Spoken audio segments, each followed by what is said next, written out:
everyone. Welcome to the online panel on Venice Production Bridge live channel, operated by TAICCA. We are TAICCA, Taiwan Creative Content Agency. I'm Ching-Fang HU, president of TAICCA. It's such a pleasure to meet you online.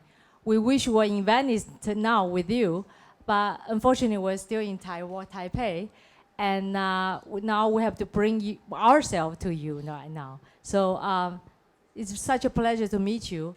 So today we want to talk about technology and content. 5G is here. New technology has arrived. Will new technology change the direction of our content will drive the technology? Today we are here to discuss what is the driving force that will control the future of cultural content. Today's panel will be divided into 3 parts. The first one will talk to the content creators, and the second part we will discuss with technology people. And the third one, we were going to talk about the distribution and marketing of the new genre in this world. In part 1, the content creator, today here in Taipei, we invited 3 VR directors, Taiwanese young directors, whose works are selected in this year's Venice VR program. We also invited Liz, who curates Venice VR program, to join us. Our first speaker is Mr. Zhang Xu. His film, Grey Hoax, The Moon Landing, is in competition this year. He won the Best New Director Award for his first feature film, Detention, last year in Golden Horse Award, which is the most prestigious film award in the pan-Chinese speaking world. And the second speaker is Mr. Zhiyan Xu, whose first VR film, Home, is selected in the category of Best of VR this year. Besides VR, his previous film, Dear Ask, top Taiwan box office, earned him a Golden Horse nomination for the Best Film Director. Our third speaker, Mr. Zhi Zhongtang, collaborates with HTC Vive Originals to create the very first Taiwanese stop-motion VR animation, The Sick Rose. This groundbreaking project is selected into virtual reality immersive story projects this year. Along with the 3 talented directors, of course, we have Ms. Liz Rosenthal with us from Venice. So why don't we start with the first question? I'm going to throw the first question to John. You started your career as a VR film director, then go to the feature film, and then switch back to VR. So what was the experience switching between 2 different kind of genre? Yeah, it was kind of like the opposite. Like I studied film when I was in college, and it was not until 2017 when Kaohsiung Film Festival funded the first batch of directors to making VR films. So we made my first 360 VR film, My Spiritual Temple Sucks, and that was kind of like to me it's like a homecoming experience because I've been a gamer since I was 10. So to tell a story, most of my previous films are usually about gaming culture or digital culture. So moving from filmmaking to VR filmmaking is kind of like something in between. So yeah. So it's what is interesting is that in your future film, you actually is regarded as a very serious film director, but all your VR production are pretty funny. They are humorous. So I wonder, do you feel more funnier when you are in the VR room area?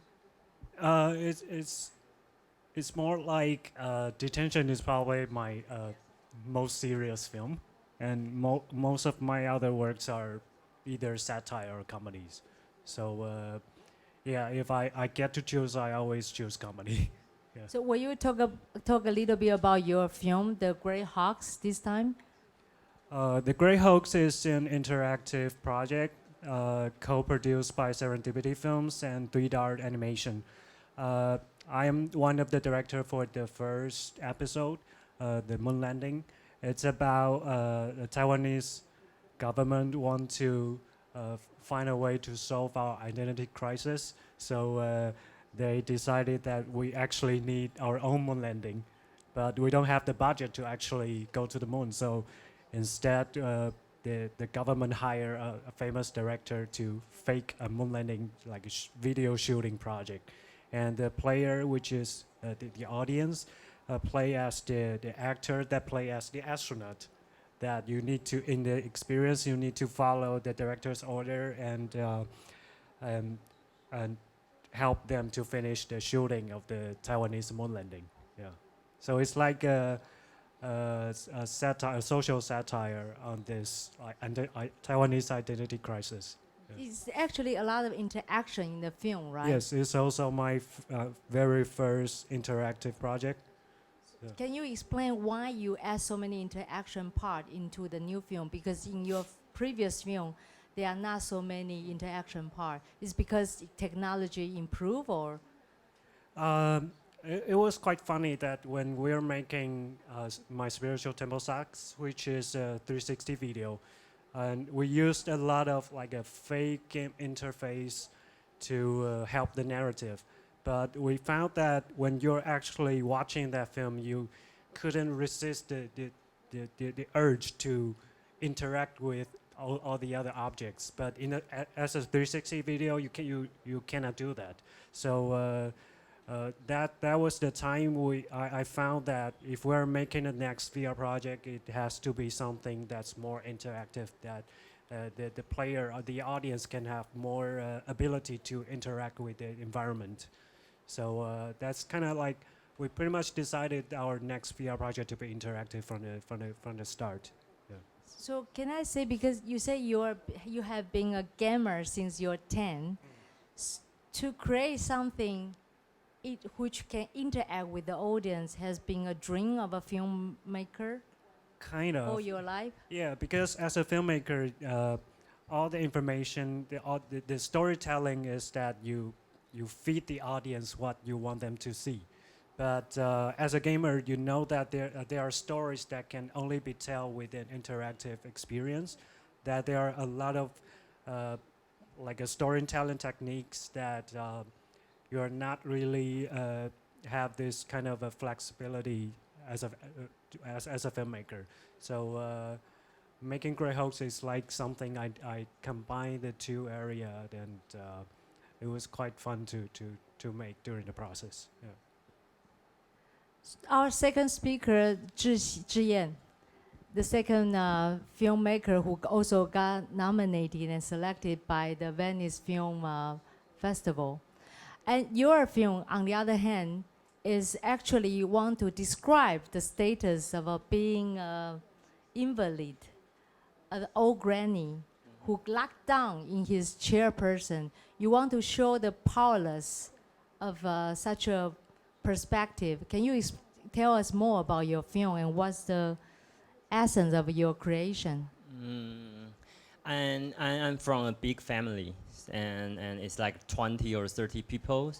And Taiwan is a small island, so it is quite easy to connect to each other. So which means my family is like quite strong connection. So since I was child, like if anyone got a new kid born, then we will go to it to see it. Or my cousins like graduate from the university, then everybody will go to it. So all the holiday or even all the family will glad together. But when I'm getting old, it's kind of like, it's a beautiful memory when I was a kid to back home. But my age is growing up.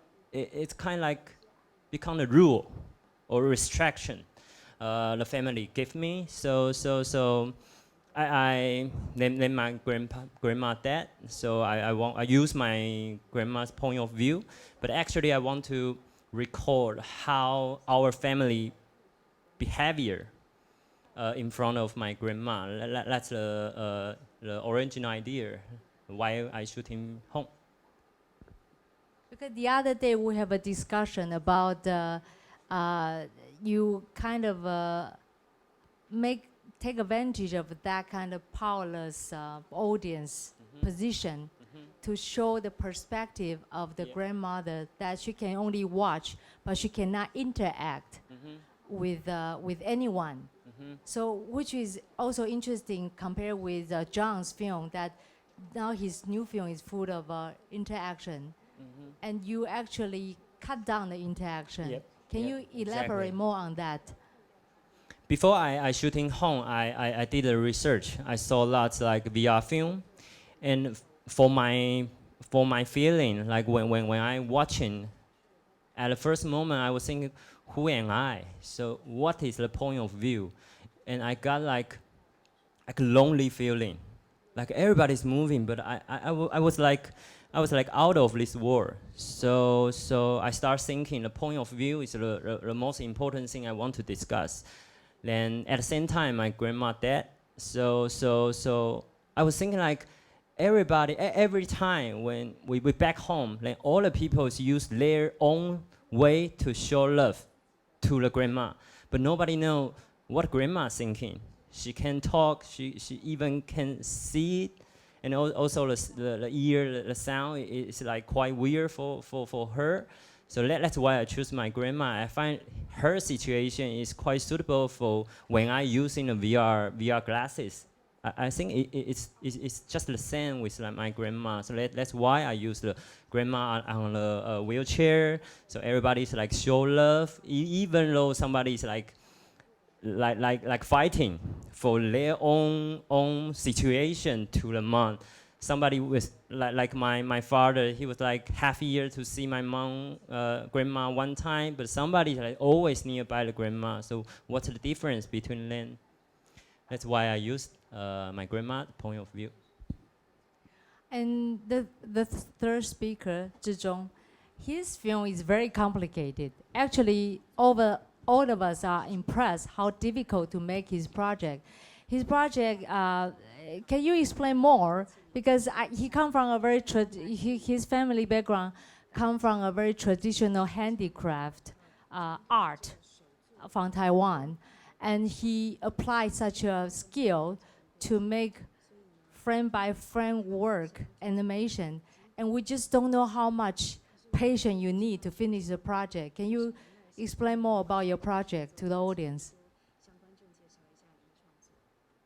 那个的确是需要很多的耐心。那这次也很荣幸，这次我们冰玫瑰可以入围那个威尼斯的创投单元。那因为创投单元，所以其实我们的作品还没有就是还在制作之中。那像今天的晚上，我们就要再回去再继续的调动作。那我们是一格一格，然后把它调出来，一个一个拍出来，然后又加入技术上的 VR 的部分。那所以这部分其实我们自己在看那个 VR 呈现偶动画的状态之后，我们是有一种惊艳的感觉，然后我们也相当的兴奋。那希望这次我们可以把这个作品整个把它冰玫瑰整个把它完成，然后是一个更精彩、更好看的呈现给大家。The visual of the sick roses are just simply fantastic. They are so beautiful. Can you explain more to the audience what kind of handicraft or your family business is? It's dolls made of flower, right? 我们其实是我们团队是旋转犀牛，我们是有制偶的，然后我是负责调动作，然后这次是我来负责导演冰玫瑰的这个部分。那我们有一个黄瑜璇导演，然后他现在是我们的制偶师。那他们家呢是做捏面人的家族，所以他们从小呢就在庙口做一只小的不会动的公仔，然后呢再开始贩售。那我们之后想说，如果我们可以让它动起来，然后呈现一个故事，这是件很美好的事情。然后我们就开始试着用捏面的技术，然后来制作停格动画，然后一直延续至今。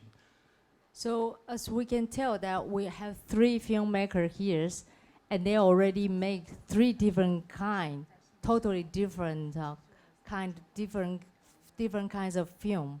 And so although VR may seem like a new form, but they are already kind of flourishing and just fantastic. So right now we have Liz online. So can we have Liz comment why she selected these 3 films and what's her reason to, Liz, do we have you? Yeah, you have me. Hi. Hello, how are you doing? We are okay. Wow, I'm so happy to see your face. So can you tell us more why you choose these 3 filmmakers' film? What's so wonderful about them?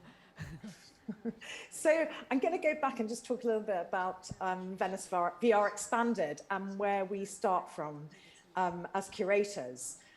So Michelle and I really want the selection to represent the best of what is possible in this new format. So you can see that the whole selection is a huge range of different types of forms and genres. So we really want to represent the best from 360 video, live action or narrative, to very complex, interactive, multiplayer creations that can exist in virtual worlds or virtual worlds and locations. And I think the projects that we're discussing today are a very good representation of how varied the form of virtual reality is, leading from something like Home, which is a beautifully shot and very moving portrait of old age and isolation, to the Great Hoax, which is an interactive single-player experience that's comedy using CGI and mocap, and where the viewer has agency, which, as you pointed out, is completely the opposite of Home, and takes part in even though Home, obviously, the viewer is part of the story. In the Great Hoax, you're very much part of the story. You're you interact with the story world, and then the Sick Rose, which come from a very different, which has a very different genre as well. I mean, we have a lot of projects that sit in the performing arts and the choreography space. So I think these 3 projects are a great representation of the breadth of work. Can I ask you, do you think that VR have different kind of narrative or kind of similar to the traditional feature film? There are things obviously, that there are skills and sides of filmmaking, flat screen filmmaking, that come into virtual reality. But I think with any new form or tool, you have to really start from what that tool can do. And I sometimes don't think it's particularly useful to start making comparisons, because I think you have to start from a different place. As the filmmakers who were on the panel mentioned, this idea of point of view and who are you is so important in VR, and you have to understand what it means to be in a 3-dimensional space, as opposed to and having agency, and what it means when someone has agency in a project. So, of course, there are elements of direction and filmmaking that come into some aspects of virtual reality filmmaking. I don't even say filmmaking, actually. It's funny we're using that term of making experiences in VR. But I think it's really good as a maker always to think, what does this medium do? What can I do with it? How do I have to understand it? And I think some of the most interesting work that helps us do that is done by psychologists and neuroscientists who've been working in virtual reality for 25 years, who understands how it affects our limbic brain and how we create memories from being embodied in virtual reality projects. So I think for filmmakers and people coming from other disciplines, it's really useful, really understanding how the medium affects us in ways. I think it's a very interesting question that because I think I talked to Cai Mingliang before, and he feel that in the VR zone that directors still control where you see. Because in traditional filmmaking, of course, the film director define every angle you look at. But in VR, actually, people can turn around. It's more like a physical experience, being an immersive theater or immersive environment. But do you think VR maker, let's not use the filmmaker then, the VR maker still control where the audience to see or no? Do they still have the power like traditional filmmaker? Of course, because you're creating a project that you have to go from, A to B to C to Z. But it depends how you do it, because there are moments, obviously, you're giving space for people to explore. But I think going back to, what we were talking about, I think making VR projects brings together so many different disciplines. And I think you need to have those different disciplines. So we're working in space. You're not authoring flat screen work where you sort of like author the point of view. So I think people, for example, who come from the theatre background or the immersive theatre background are really great people to have in your team, because they understand first the dynamics of physical space and then real-time performance, which is something that's really important when you allow someone agency within a work or within a story world or in a story, a virtual space. You have to understand the dynamics of real-time performance and improvisation. And then you need people who come from the games industry who understand games design and games dynamic, which is something that features in the Great Hoax. And then there are so many other disciplines like of architecture and design that are needed. So and then of course there's the direction skills that film directors or theatre directors have with actors that are needed. So all kinds of disciplines are coming together. And I think it's the first time I've really seen the need for so many creative sectors to work together. And I think that's what makes it such an exciting medium. Exactly. Because since that I'm going to ask one question for the three of you to answer, is that I'm curious because as a VR maker, you have to live and work and use technology all the time. And you probably have to think technology. So I'm wondering, when you're making your film, VR, do you like there's some kind of yearning or some kind of desire for what kind of technology to be invented so you can do something great in your VR form? John? Yeah, it's pretty similar to what Liz just said, because in VR you have this kind of agency that you don't have in the traditional film. And also as a storyteller, you don't have you can no longer force the audience to look whenever you want them to see. So they always have the freedom to look around, even if you guide them with a clearly indication for them to follow. They still have this kind of freedom to disobey your guidance. So what we try to do with Grey Hoax is that we play with this kind of agency and the illusion of choices, that even if you have choices during the whole experience, you're still following the directors, which is the main character of this experience, order to finish the whole project. So in the end, you'll find out that you don't really have this kind of freedom of choices. It's more like even if you thought you have that, you're still controlled by a larger, by the greater good. So yeah, that's what we played, how we play with this kind of agency and isolation using VR. So to me, it's like the content and the technology is like we need to going back and forth to figure out what we can do and what we cannot do, and use that kind of a limitation to transform into the other kind of a way, the other kind of storytelling. It's like what Zhiyan did with the home. I think that he found a really good way to use this kind of isolation the VR created. For me, actually, I quite enjoy the VR's restriction. Like people can choose anywhere they want to see. So what I'm trying to do is I want to force them can get the same feeling I want to tell. So I'm quite focused on the.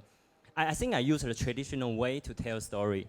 Like when people over there, then people coming, then things happen, then everybody leaving.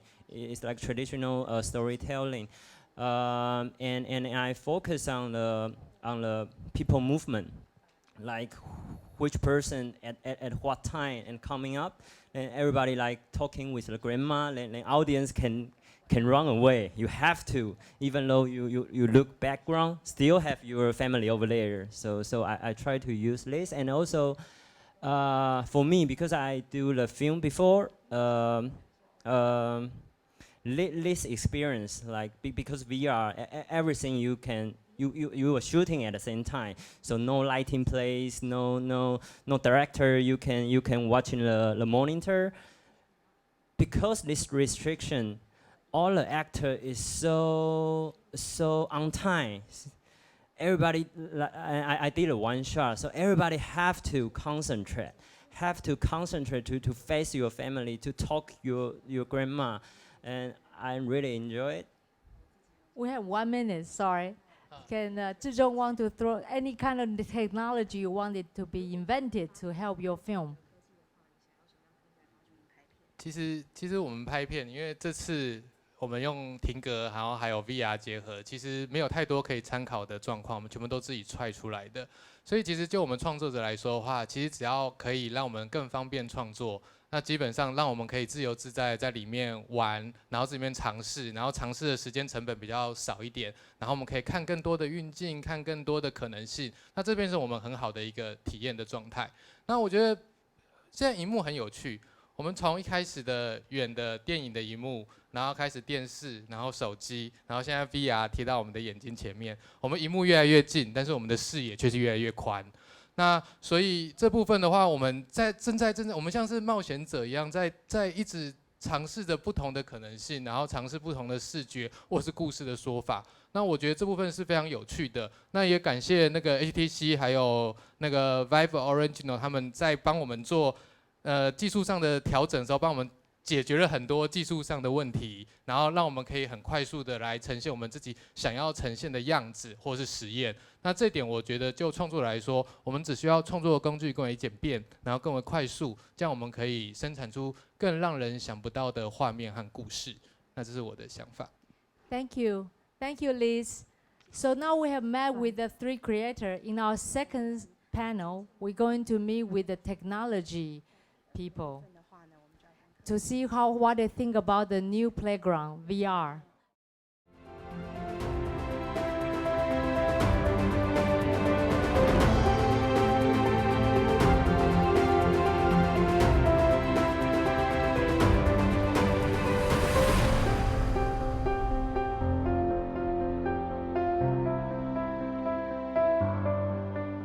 Welcome back.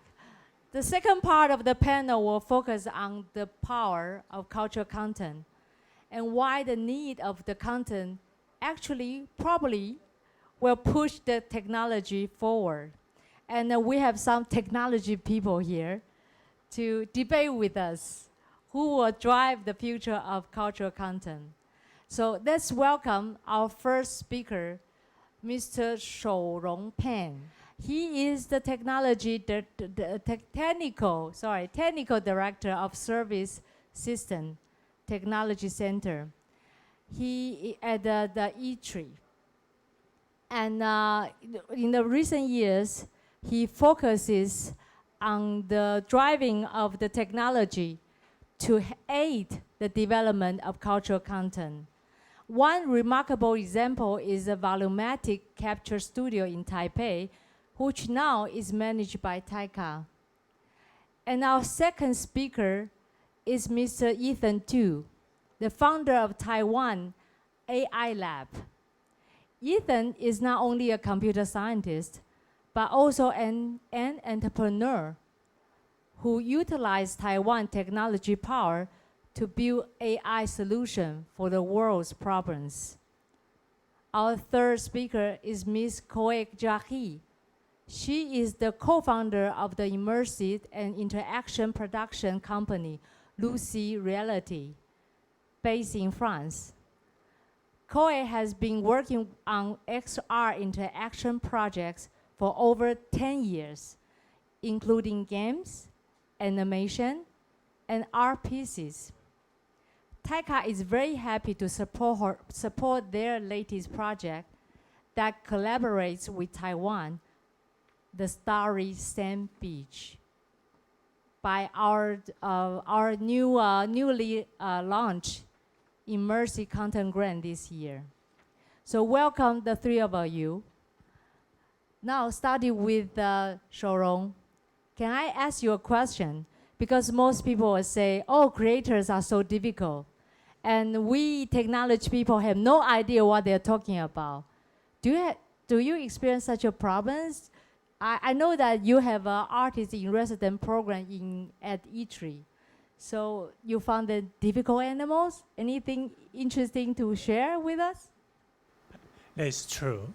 We always, to people told us, we like an animal is not talking the language of people. So, but I think there's like the Mr. Hu, we are not going to debate, but I think the most important is communicate. Yeah, because we always know the creator and the engineering. It's always a different brand. Yeah, I don't know why, but it is true. The people always talking about different language.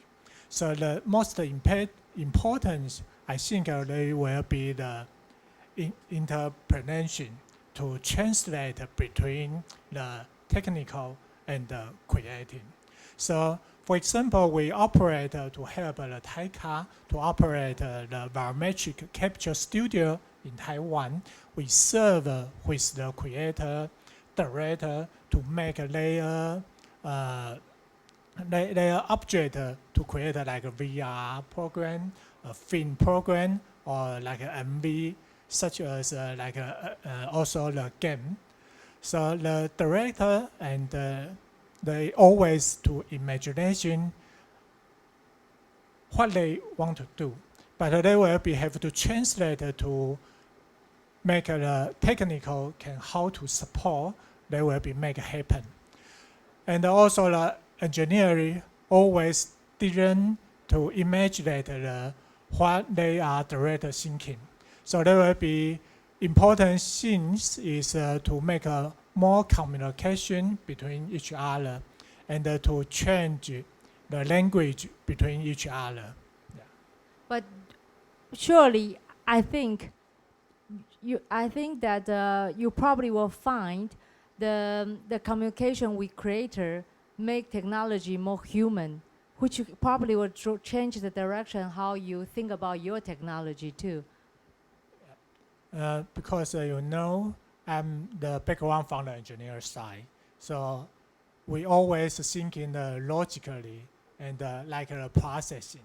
But I think there's the director and the people from the creator domain is sometimes to thinking. Yeah, so we have to change. Maybe sometimes we will be forgot the processing, forgot the logistic. Yeah, and we can talk with the director. What is the frame you are thinking, and what is the screen you want to present, and to change the mind to thinking, they will be make better to discuss. Yeah. We also have our second speaker, Ethan. He created AI Lab in Taiwan. So he actually tried to use AI to simulate a filmmakers to make film. So what that that of course give us a great anxiety. What does that mean? Technology will replace the human beings. So let's talk to Ethan. Ethan, hi, are you there? Hi, President Hu. Do you think AI will replace human creators? Or you think that human actually can find a way to utilize or even manipulate AI to create more beautiful content for us? I think eventually artificial intelligence is one of the important tools for the creator to create more powerful things. However, of course, artificial intelligence, right now we can, for example, right now we can mimic how the musician to compose a song, how the frame maker to make a frame. However, if you want to think outside of the box, outside of the bound, the human intervene is still very important. But I do believe in the future, all the artists or even all the filmmakers, they will know how to leverage the artificial intelligence to make better products. Because we know that Ethan's AI lab, what they did is that they create a software. It's called Yating. Yating is the most common girl's name in Taiwan. I don't know why, but it's a very popular name in Taiwan. So they create this AI who can write music. So Yating can write all kind of music you want her to do. And when a very famous filmmaker in Taiwan who passed away because of a helicopter accident, he also used this filmmaker's perspective to make a new film. Still, I would like to invite Ethan to elaborate more. What's your experience on working on this kind of a project? Because for us, like creator cannot be replaced, even they pass away. Can AI really reproduce their perspective? Or actually there are some kind of human beings still behind, have to do the editing and tell the AI where to go? Or AI actually can be totally autopilot and just complete the whole project like a real human being? I think eventually AI can totally autopilot compose just like human beings. However, human will never be satisfied, which means even the AI can create a very beautiful song. Humans still want to intervene to have different feeling and different thinking. And then the Yatin project, for example, at the very beginning, actually we started in a group, we call it Human-Computer Interaction Group in AI Lab. And we first started to understand people's language. We call it speech recognition, language understanding, facial recognition, for example. But then in the next step, we try to understand what is in our environment. For example, if you have a camera movement here, how can you recognize your environment and construct based on the understanding, not based on only the pictures, based on the understanding, which means that when you have for example, we have a project we work with Tainan city government. We actually have an AI drone automatically fly the whole Anping area. And the AI drone, after he fly the Anping area, is just construct the 360 digital twin of this city. And after we construct this city, like you just mentioned, there's a very famous director Chibolin. We actually learn the camera movement, and we learn the color enhancement. We learn the techniques that Chibolin used in his frame making. Then using this digital twin, data set, we can reproduce the frame. Does it feel like Chibolin's movie? But it actually use the data out of the unpin area. So in this way, you can know, like in a lot of artist picture. I also saw the movie you just showed. Well, right now we can using artificial intelligence to learn some pretty famous artists.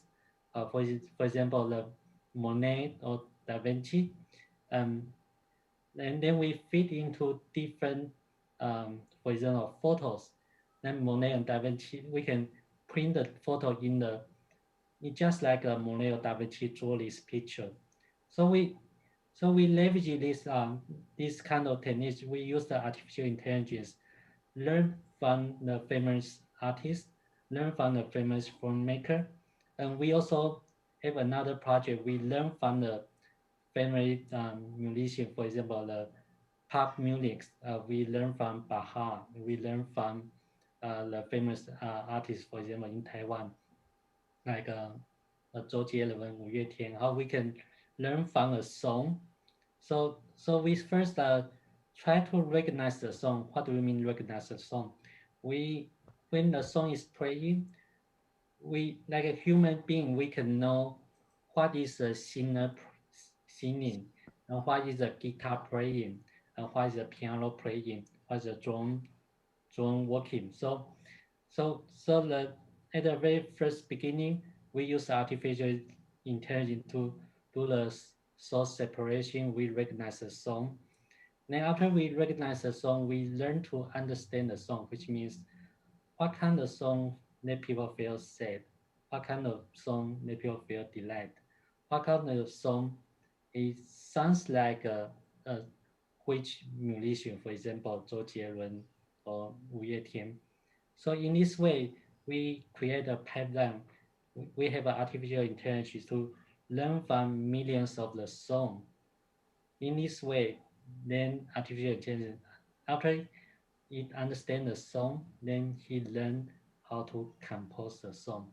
So now we can have a real-time artificial intelligence work with the artist. For example, I can play a little bit piano, then it will automatically have an artificial intelligence singer sing with me, and it can also have a real-time guitar player jam with me, and it also have a drummer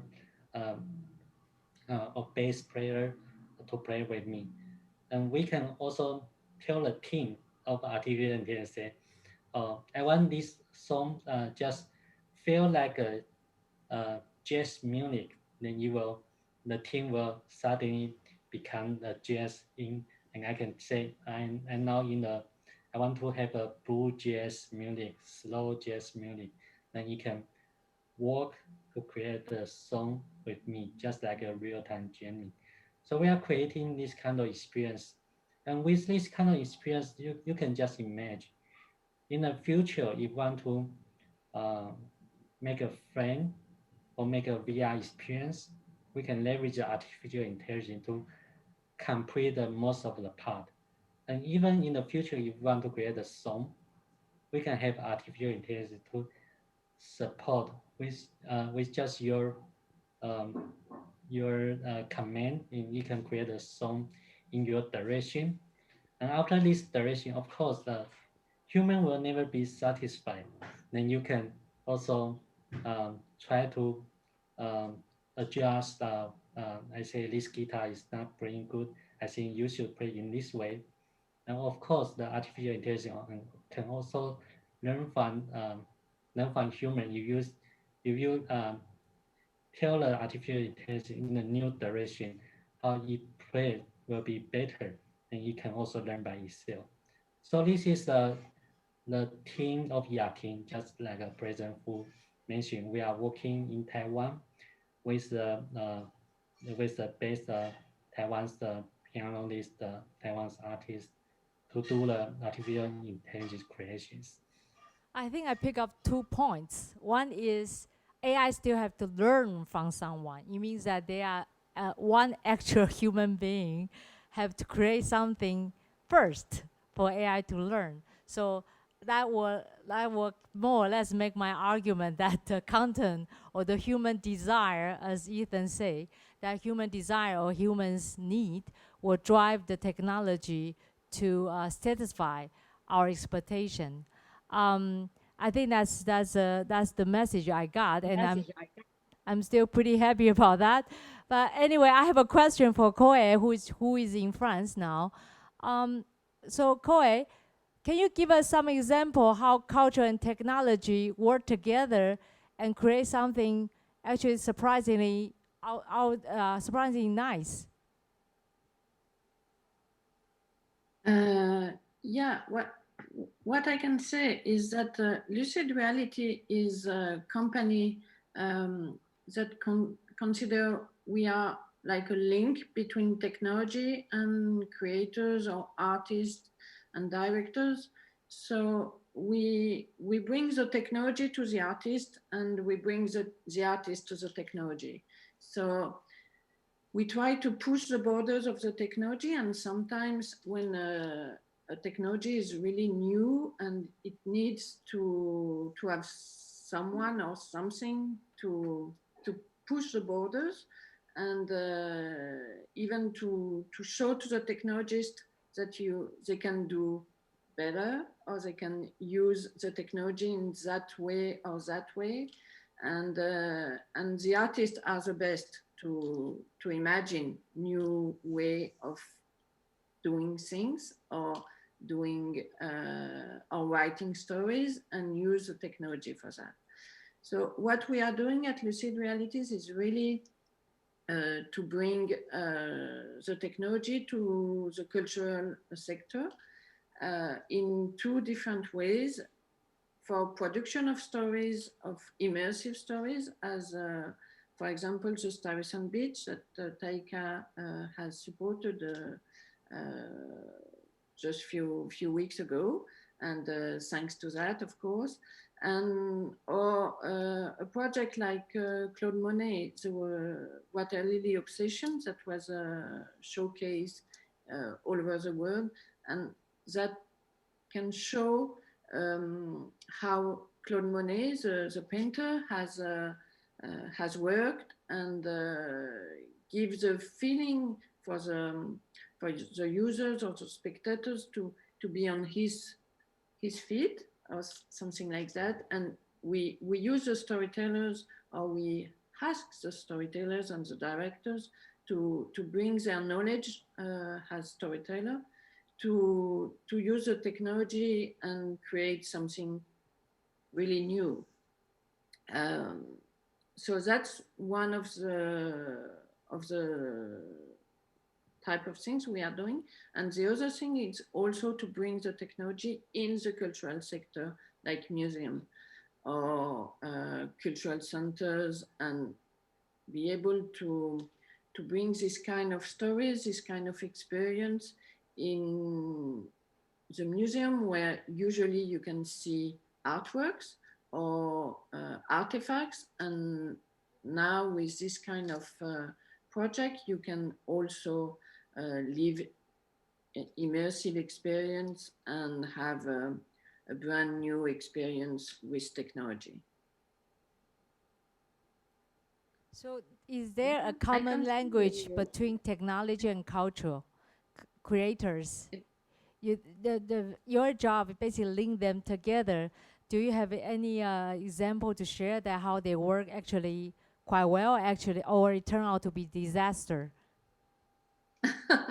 No, disaster, we try not to have any disaster, but sometimes, that's for sure, it's not easy. We need to bring a new vocabulary. We need also to push the technical constraint, because usually artists or people coming from cultural sectors, they don't have really constraint except money, because it's a sector where there's not a lot of money, but usually they can imagine very, very incredible things. So we we try to bring this power of imagination and invention, and to bring it in the technical sector, where sometimes you have constraint, but if you push the constraint and you ask the artist to find new ways, sometimes it can really bring something completely new that anybody has imagined before. So when we work with museums, for example, and I have to say that the Orangerie Museum in Paris is very famous because it shows water lilies panels, and it's also quite an old museum, nearly 100 years old. And for the first time last year, they presented a VR project about the water lilies panels. And so that was very new for them. And at the same time, it brings a new way for the visitors to go in the museum, because usually they are going to see the panels, the paintings, and then to see the rest of the collection. But with the VR, they were going in the VR, first in the paintings rooms, then in the VR, and they go back to the paintings room because with the VR, they discovered new things in the painting. And so they wanted to go back and see them again. So that's something that is really powerful, even for the curators, for all the people in museums, to be able to find new ways to work on the traditional paintings and traditional art. Because this year is a special year, we have to talk about COVID-19.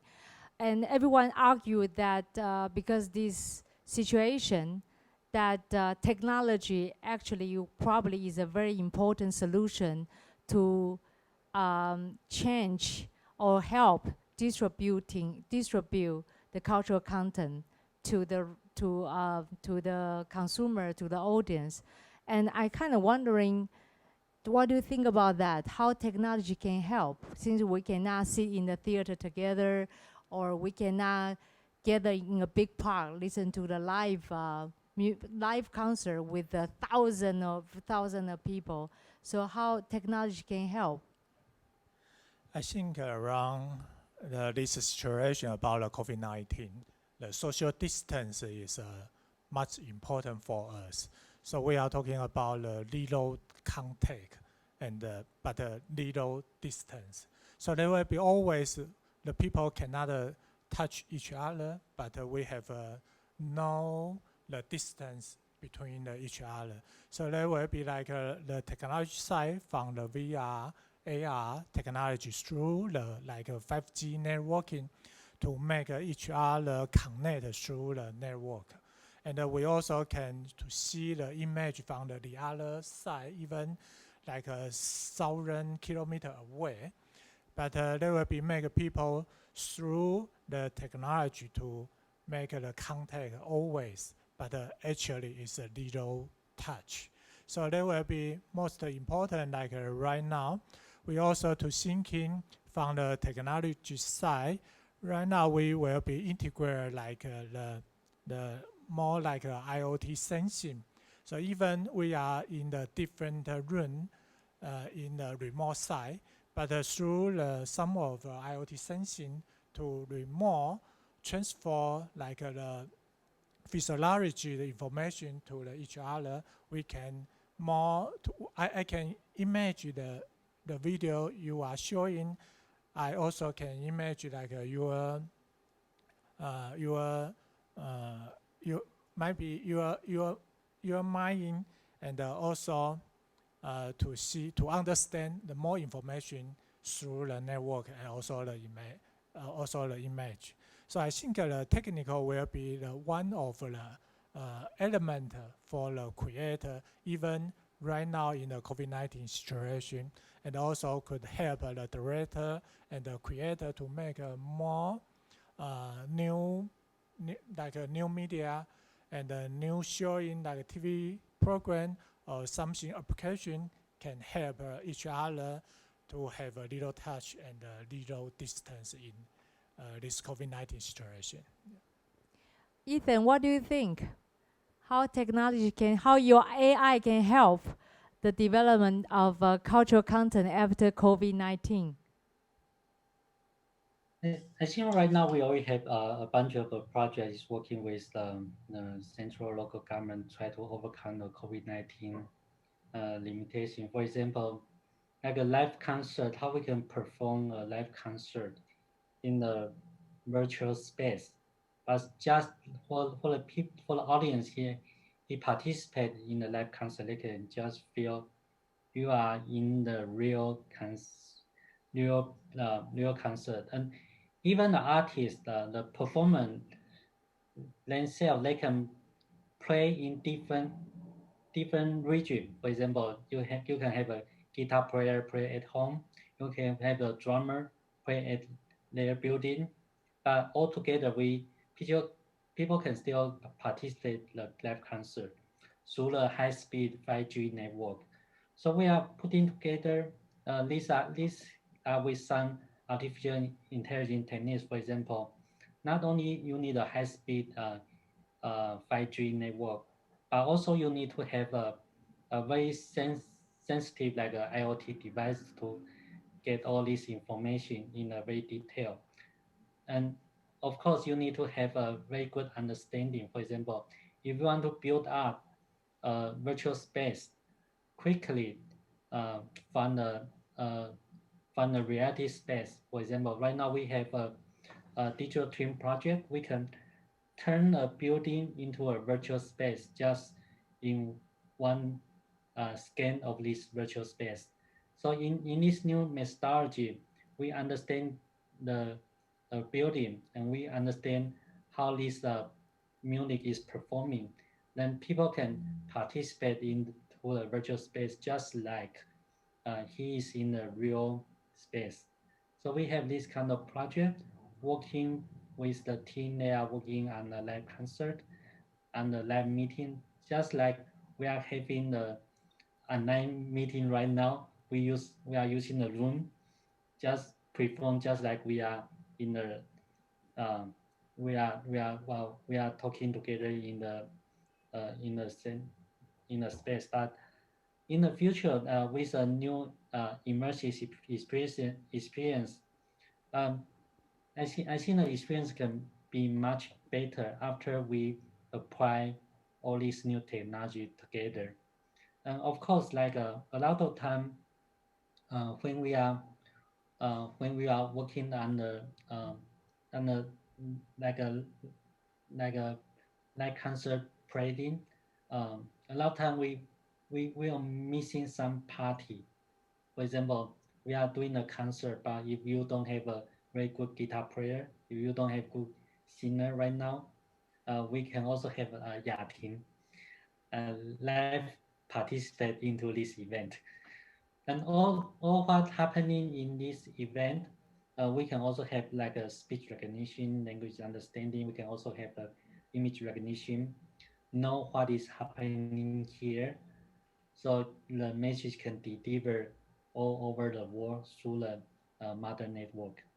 I think there are a lot of different applications is developing right now, including like in our Medicare, we are talking about how to do the remote operation. When we are talking about the smart transportation, how we can drive a car without the driver. The driver is actually AI or human assist, but that human is remotely assist the AI to drive this car. There are a lot of different technology we are talking about, and we are experimenting right now in Taiwan. Yeah. It sounds wonderful. However, I still feel kind of scared that a human being can be replaced by AI. But that reminds me of something that, because when Ethan say, when you want to hold a concert and then you don't have the right drummer, yachting can help. And we know that Lucy Reality, Koi, right now you have a cross-border in collaboration project with Taiwan. So how do you perceive that? Can you send an AI to film the underworld of Taiwan? How do you, can you tell us more how technology help you? No, of course, we don't use AI, not for this project, but of course we use all the online tools as a video conference as we are doing right now. We have a weekly conference with the Taiwanese team and the artist team, Xin Chen Wong, and we use, of course, all the shared tools that we have to store all the elements, to share the elements, and to be able to give our feedbacks on what is created in Taiwan. So hopefully with our kind of work, digital tools are very common, and even before the COVID-19, we were using it daily. But now we cannot do in another way, and we hope that the human contact will be possible in the next months, because of course it's not exactly the same to be able to show, to see the people. And I've heard that they will have they will invent some glasses that can scan your eyes. So even in a video conference, you can have like a link between your eyes and the eyes of the people you are talking to. But I'm not sure it completely replaces the real meeting. But we are still trying to do that, and hopefully in a few weeks or months we will be able to take the plane and be able to travel again. Yeah, we will wait for you in Taiwan. However, I wonder because since you're going to film the undersea of southern Taiwan, maybe Ethan's AI actually can help you to go even deeper to somewhere that human being cannot be there physically. Is that possible? Koei? I don't exactly know what Ethan can do, but we can take send an email and see.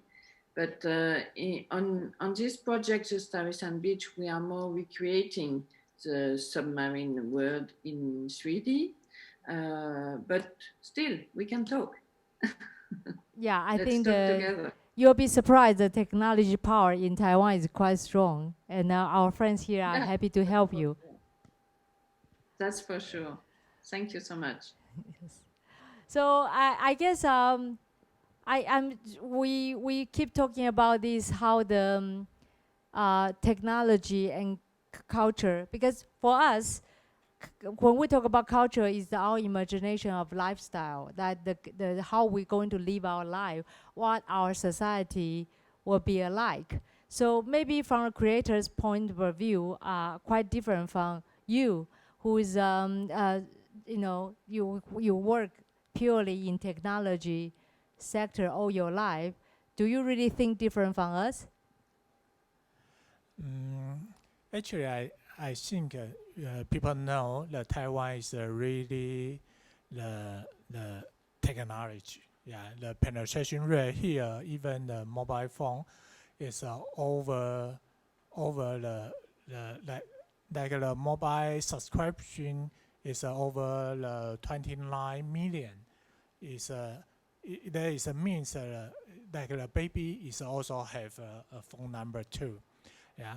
But we always to talking the technology always to support the people human.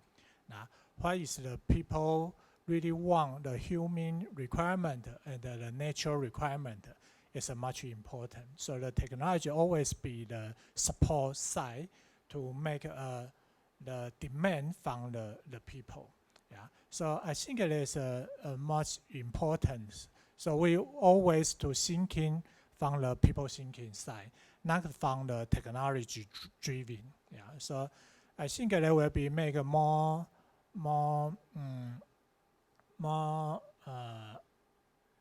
comfortable for the people. Yeah, so otherwise the people will be always thinking the machine, the technology will be extended of the person. Yeah, so they will be make people to try to quite uncomfortable for that. Yeah. So, but we know that the technology growing very quickly, like AI in the image recognition. We always to thinking in the console side, in the like a music event, the technology can help to the presentation layer. Yeah, to make the service will be remotely more comfortable for the people. Also can make the image frame more diversity and more rich. So they will be good for we, like I mentioned, we always thinking from the people demand side and to make a technology to support the people requirement. And Ethan, I'm going to throw the big question at you. Since your AI can do everything, almost everything, what do you expect from human creators? What do you want them to, how can they contribute or work with you, work with your AI? How you want them to use your AI? I think what my expectation to be human. And from my point of view, the artificial intelligence, we will mimic what human can do as much as possible. And the human creator, but when the human creator in the future, when they want to create the content, for example, they can think about leveraging the tool we have. You don't need to create the whole song by yourself. Right now, you can only create the melodies, then the AI can help you to compose the majority of the part. And after the AI compose the majority of the part, then you can just tell the AI which part you want to modify. Just like you will become more like a director instead of a labor-intensive creator. Yeah.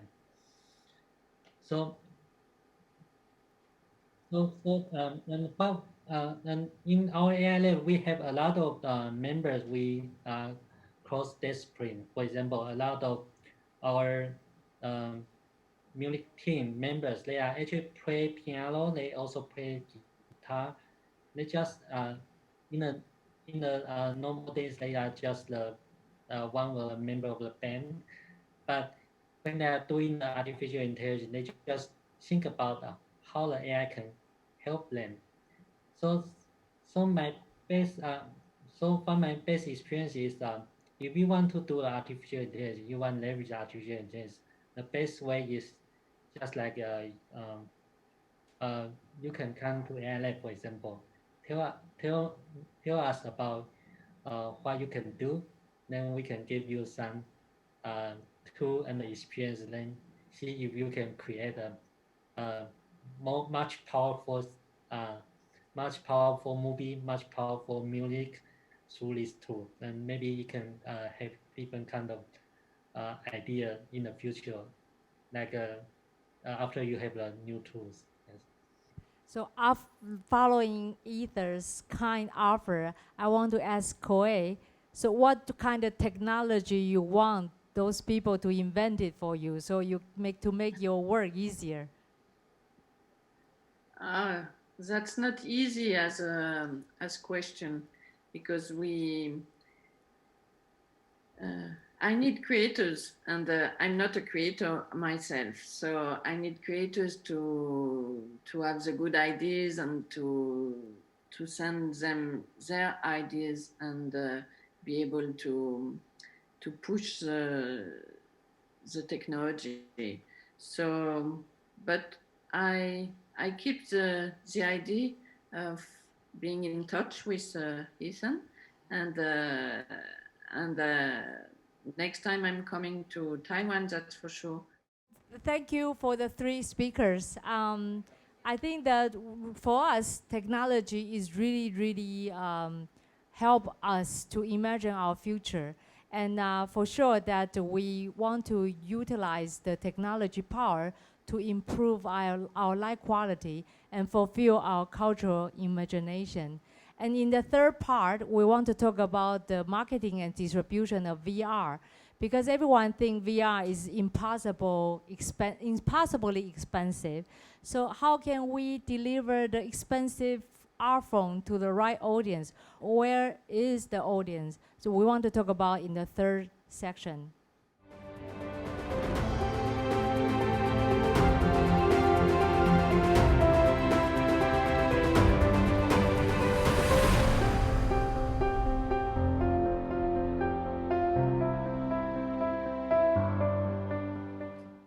Hi, welcome back. We met with the creators. We met with the technology people. Now we're going to meet with the business people. Wow. Let's talk about money now. So just like we say that VR is a new genre. Everyone see the potential. Everyone see is the part of the future. But right now it looks so expensive and so few people can watch it. Where to watch it and how can afford making a film? So that's the question we want to ask the three speakers today. So these three speakers are all experts in VR. So should I say VR? Not really. Yes, I think so. The VR genre. The first speaker is Miss Becky Shaw. He is the Deputy Director of Taiwan Mobile, also the head of My Video Business, which is Taiwan Mobile streaming service. Taiwan Mobile is one of the leading telecom companies in Taiwan. Welcome. Thank you. Let's present the second speaker, who is Ms. Sting Tao. Hi, Sting. Hi. Sting is the president of XR Space, which constantly innovates digital marketing business models and platform strategy for the growing demand on immersive content. And he's going to explain how the XR space is more like a parallel universe for us. When you log in, you're in another world. So he's going to talk about his exciting project later on. And since we continue, then we introduce the third speaker, Jimmy. Jimmy Chang is the director of content at Digital Domain.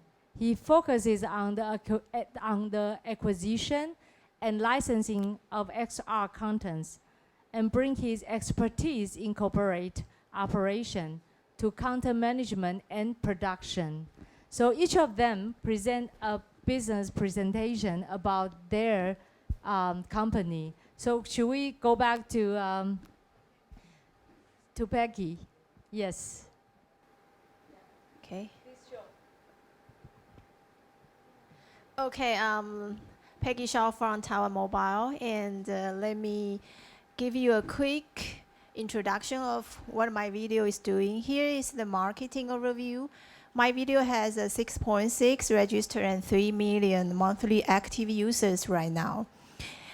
Our subscriber can enjoy my video on multiple devices like smartphone, pad, and desktop computers. In 2017, we work with cable to bring my video content through the cable services at home.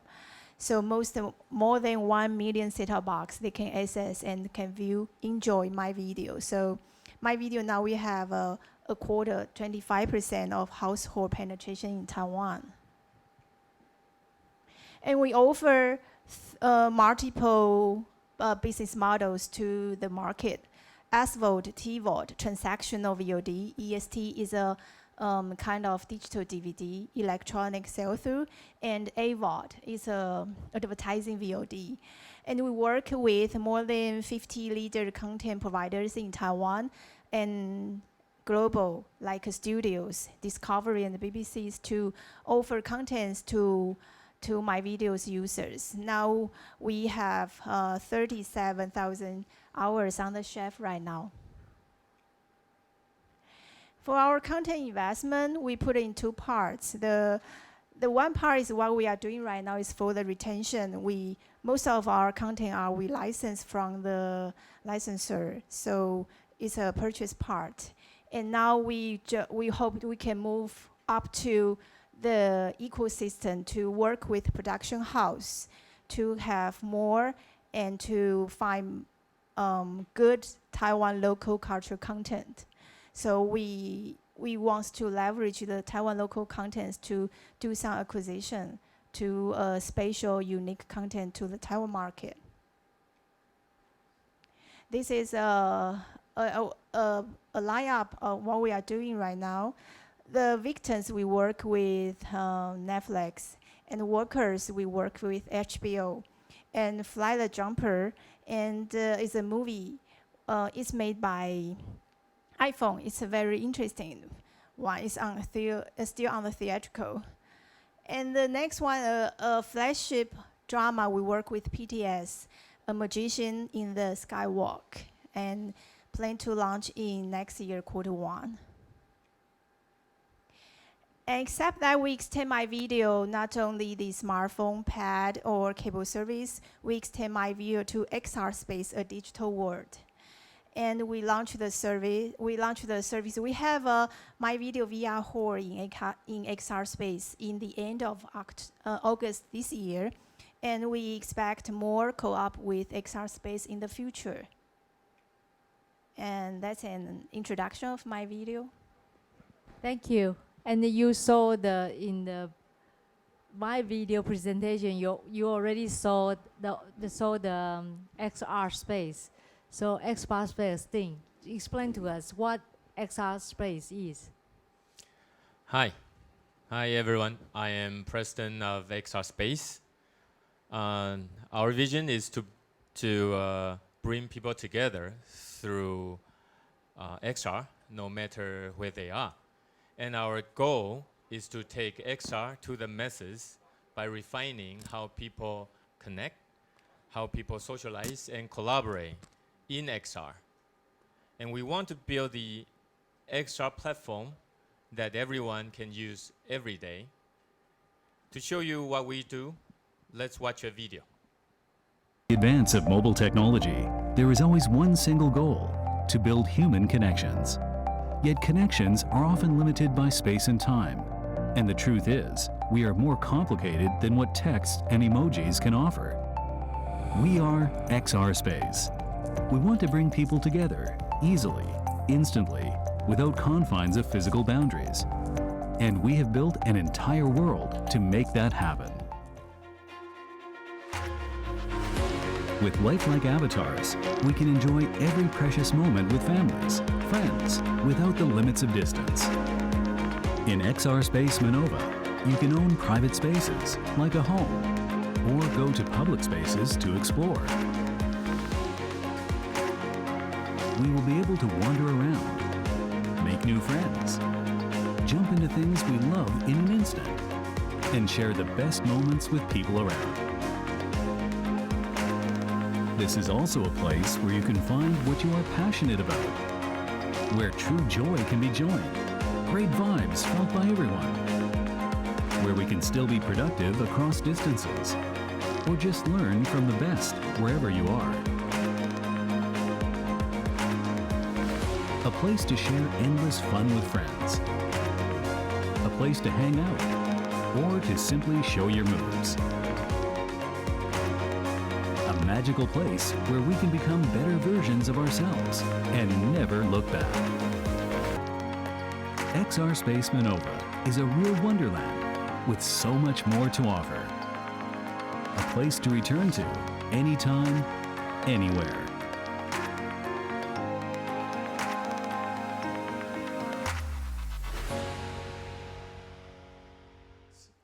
We try to bring people together through XR. Let me summarize who we are.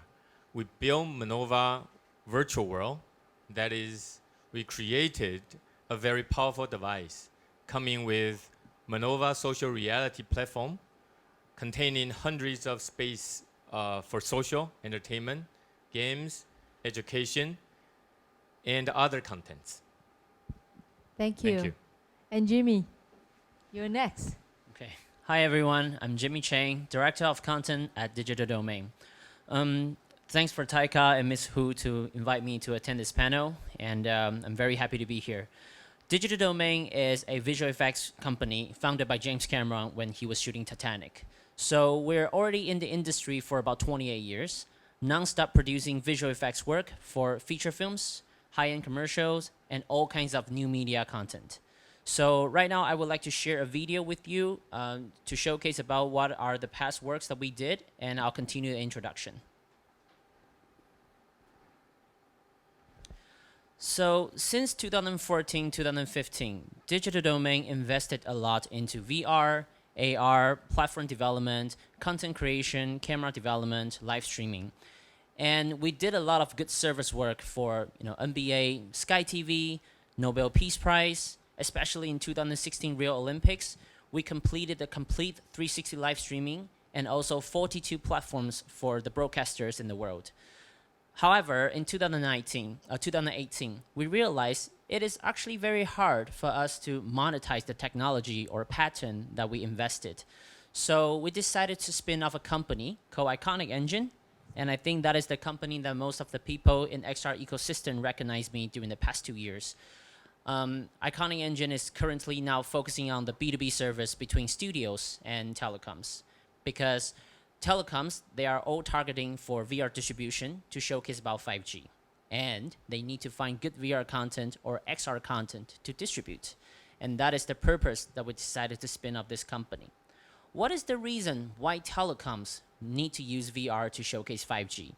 I think over 80% of the people in the world, they still don't understand why we need 5G.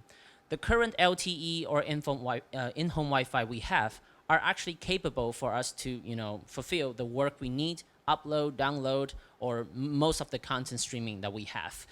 But when we talk about 5G, people think about, yeah, it is good for maybe social security, for the big data, or any kinds of like the big research or medical. So we maybe don't need 5G. So telecoms, when they're promoting 5G, they need to find a good showcase, and VR is actually a very good way. First, they mostly have their VOD and OTT platform, so it's very reasonable for them to set up the new media channel and then to test this new media plus showcasing the bandwidth. And also, when we consider about the file size, a normal VR content, 4K, 5 minutes, pure animated, it will be at least 2 gigabytes or up to 5 gigabytes. And right now, VR already reaches to 10 gigabytes or even bigger. So the bandwidth is really a problem when we are just using the in-home Wi-Fi or 5G we have. So that's basically what we're doing, and we're trying to push the XR ecosystem forward. Thank you. You mentioned 5G. So the first question is, does 5G really matter? Becky, does 5G change the world of your works? Does that shape your new business development? Does that help? Of course it helps. Actually, we believe that the 5G factors for the low latency and high speed and more capacity compared with 4G. So we offer we work with studios and the local partners to provide 4K content to the user, and we put 4K or 8K prioritized for shooting a film. So that's why we think with 5G we can bring more good quality content to the audience. And we work in our group. We work with Fubon Guardians. It's a baseball team. We try to have a multi-angle view when the live broadcasting. The traditional one is 2D live broadcasting. With 5G, we can bring multi-angle 3D live broadcasting to the user. That's why we are thinking for the 5G, the high speed and low latency will help for the live streaming, especially for the sports game. And we are still trying the 360-degree in the live game or the VOD. But it's a kind of test run because we want to find a better experience, especially we work with XR space. The immersive content depends on the display equipment. So not only the network, but the equipment has to be popular to make the content more popular. So we believe the 5G can help the content culture industry. But I wonder if maybe it's also a fair comment to say that because right now 5G is here, so a channel like distribution channel like yours realize that the cultural content is quite important, because almost like you have a highway, high-speed highway, and then you need car to run on the highway, and therefore original content is like car for you. Is that correct? Yes. And this is one reason you start investing in original content actually. Can you elaborate more on that? For example, the Magician in the Skywalk, and we work with PTS, and we hope we can have a different experience, not only the drama play on the OTT or the TV. We are shooting try to have a VR immersive content to, for example, because we invest in the upstream, so we invest in the IP. We hope we can work with PTS to leverage this IP to make people to experience how this content will bring what they want to deliver to the audience, to really feel the 360-degree feel, the real world in the book, because it's adapted from a book. Mm-hmm. You picture a very lovely picture, right? It's an immersive content, and people can profit the power of 5G to have more cultural experience. But where is the audience, Jimmy? Because right now everything is so expensive. It's not like everyone have a headset at home. How did you find the audience? Where are they, and how you distribute the content to them, to the right audience? So it's actually interesting for answering this question, because yesterday I was having the panel about distribution with Liz from Venice yesterday, and she was actually talking about, so right now we roughly have about maybe 8 to 10 million headsets in the world. It sounds not bad compared to 2016. But the problem is we need to divide that into different companies: HTC, Oculus, Pico, XR Space, Samsung, Huawei. And then that becomes a problem, because every company's headset is very limited, especially in a single country. So where is the audience? That's the problem. And I would say when a creator or a producer creates the content, they have to ask their own question: where I want to put this content, who is the audience that I want to distribute the content. Because some of the producers still in the past, they keep saying, oh, my content is for a normal person to watch. And that is the wrong answer, because every audience... Wrong answer. That is the wrong answer. Because every audience has different taste. Like for me, I don't like to watch drama. I like to watch extreme sports and travel content. And maybe Miss Hu, she will want to watch entertainment or fiction. So even your content is very, fun and normal, you still need to define who is the audience that you really want to reach out. So when you really define your audience, like I'm now creating a game, then maybe my audience is on PSVR and Oculus. And that is where I want to put my project to. So defining the market right now, that we don't have enough headsets, and right now telecoms are jumping in. Basically, the producers, when they are producing their project, it's easier for them to define. Okay, right now I do have a 6DoF interactive build, and I can easily go to like the platforms we have right now. And then I want to distribute my content to more end users. So right now I want to work with those 3DoF platforms, such as like Telecoms, VR, Amaze VR, and I know there is a new platform that is coming out from UK very soon. They are doing some soft launch in later this year or early next year. And basically, these are the platforms that you can actually reach out to more users, because a 3DoF platform is easily to be played on your iOS, Android, and Pad. And also, 3DOF platform is easier to combine with more headsets. Like, it's easy to integrate with like a headset from Pico or Huawei, and that's actually where the audience are. And of course, these platforms, when they are testing the platform and distribution, they can also reflect the actual result from the market. What are the contents? What are the genres that popular in this, in this region? And that can help the producer to understand, okay, this type of content can easily go to maybe Taiwan and Japan, but maybe harder to go to US or Europe. I think that's how we define where is the audience and how you distribute. And of course, try to talk to more distributors in the world, because there are some distributors, they are specifically knowing a specific territory and they can tell you the know-how. Yeah, I think that's kind of like the overall. Thank you. Sting, then I'm Yes. curious, because you build a whole new world now, it's a new universe. And right now it's kind of empty inside. So who do you want to use your space? And what kind of content you want to put inside to satisfy their need?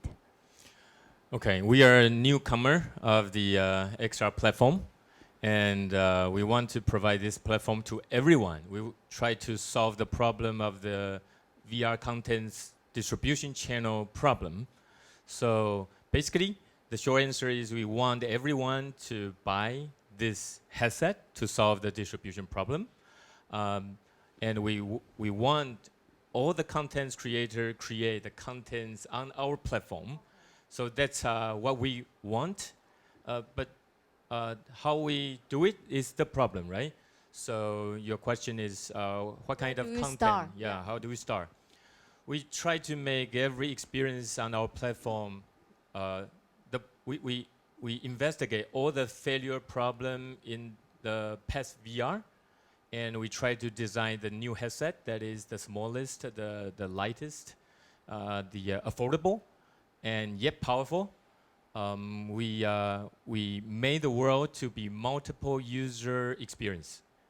People can join the platform together, watch the same contents, and chat and enjoy the time together. We try to build that experience. So we try to do that. Now let me try to leverage this opportunity to invite the content creator. Although we are newcomer, try to work with us to create the contents that user can really wow and let all the people who doesn't have a headset to join. Let's think about before 19th century, when people want to watch Shakespeare drama, they need to go to the theater. They actually participate in the space with other audience and actors all together, enjoy the time. And when the TV and all the video technology, internet revolutionize everything, now the distance isn't the problem. Like today, we can watch any contents easily, but we lose the element of the theater. With the 5G and our technology, these two things actually finally can converge at the same time. We created the virtual avatar to represent you, to be present in the virtual space and watch the contents actors create all together. We think it would be fun.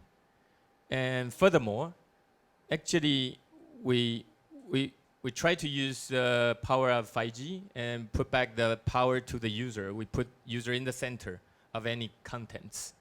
User interact with other people, and users can interact with the contents, be part of the performance, be part of the story with this advancement of technology.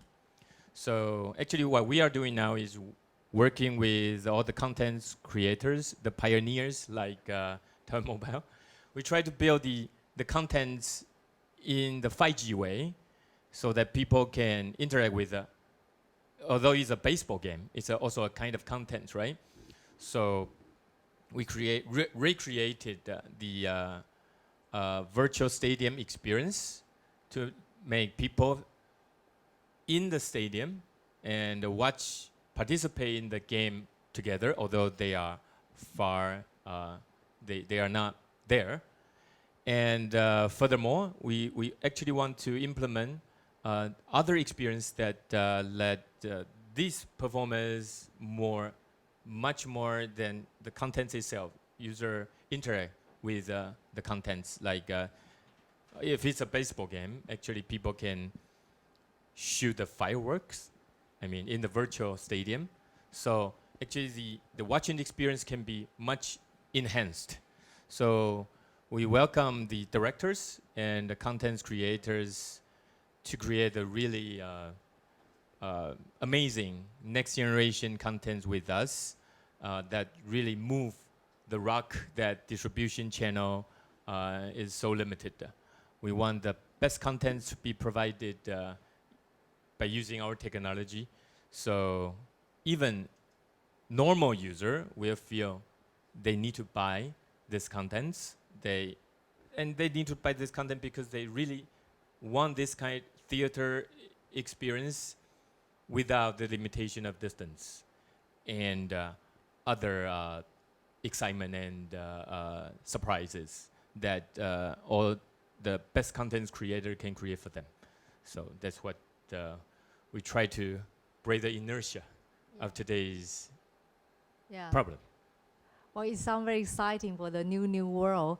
But according to Jimmy, that actually you need to tailor your cultural content, right, for the right audience. So I want to ask Peggy then, because you already have subscription members. Yes. Do you know their taste? How you select your content, cultural content to distribute to them?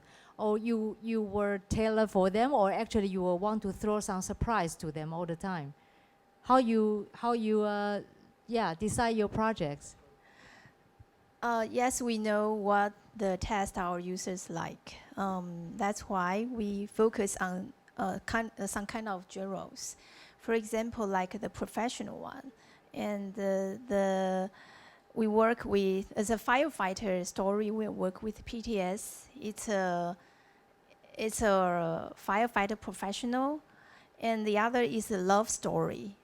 Most of the people in the subscriber in my video, they like love story, but not the traditional love story. Not the traditional love story. For example, we work with a TV station. We will launch this one in Q4. It's a story talk about mother, how a woman after marriage is it necessary to be a mom, or a woman can have their career, they can have a different life, or they will treat their marriage and the family and work be a balance. It's a kind of love story, but it's not a traditional one we call it. And we want to focus on the thematical or experimental content. For example, it's a movie. It's made by a iPhone. All the movies made by iPhone, shoot by iPhone. It's another one we want to deliver to the users. Actually, we usually don't want to have more surprise to the users. So, and we are interested in the VR, but you know the people, most of the people, our subscribers say it's a kind of dizzy when they enjoy the immersive content. I think it's a big issue for our customers, for our users. I think the problem is improving, right? Yeah. The problem is improving, but I think it still takes time. Because I would say when telecoms are stepping into this, firstly, it's very hard and almost impossible for them to directly invest into headset, because that's a really huge cost. So normally they have to start from a cardboard or just an iOS or Android display, and that is a big problem for the display for VR, because the quality goes to very low, or if you use a cardboard, it becomes very dizzy. Or simple 3DOF headset, quality also is a problem. So we have 1 minute left, but I want to throw a very quick question to Jimmy, because we talk about the competition. It's not only among technology, but also the content going to go on the technology. Does Taiwanese content have any special unique position in this global competition? Can you make a case for us? As a distributor, I really don't think I should be the one to answer this, but I might have a point. So after watching so many contents from the world, like every country has some specific, very cultural content. And the problem is when I try to display a cultural content from Africa to Taiwanese, normally it's gonna fail because we don't understand the culture. And I think the best selling points for Taiwanese producers, directors, and our culture is because TAICCA and Kaohsiung Film Festival has already promoted the XR ecosystem very much during the past 2-3 years. So right now, many producers and studios from US, France, they all want to work with our producers and our talent here.